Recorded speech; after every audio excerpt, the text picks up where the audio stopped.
what are some of the sort of telltale signs that our trauma response is engaged or kind of running the show? Because often it's sort of happening underneath the surface or underneath kind of basic awareness. It's just kind of pulling the strings.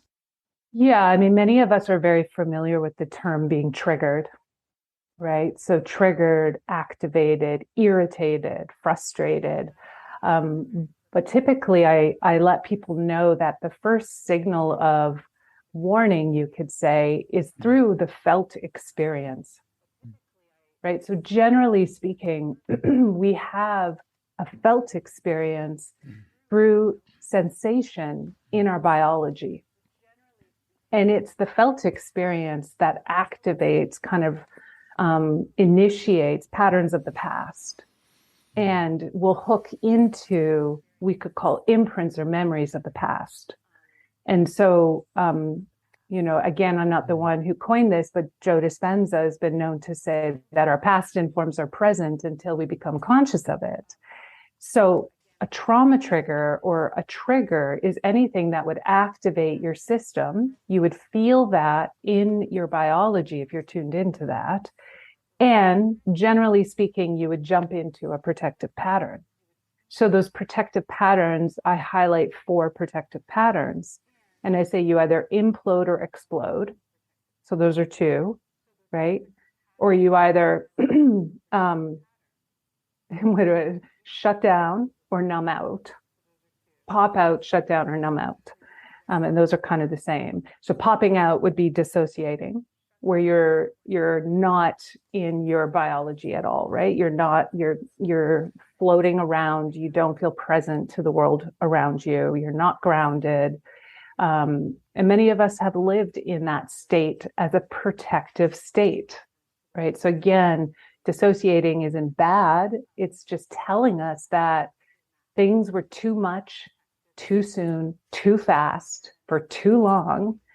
And the way in which you handled that was by dissociating from your system.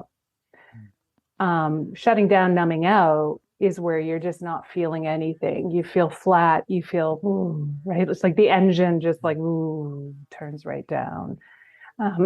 Again, that's another protective pattern, to not feel what you're feeling.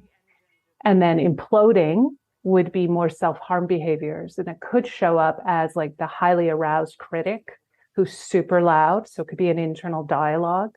It could be actual harmful behaviors of self-harm, right? It could, typically the imploding is what generates urges in addictive behaviors or patterns.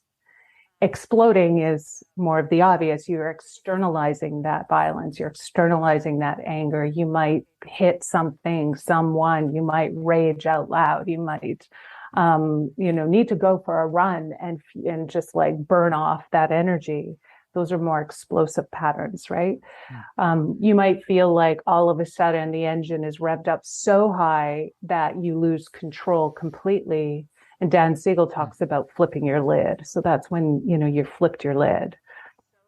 So to answer your question, those are some of the signs that an old trauma or an old survival stress, right, a pattern of the past, has been activated by the engagement in the present. So whether it's with somebody or something outside of you, and you're going to notice the felt experience first and the pattern that follows.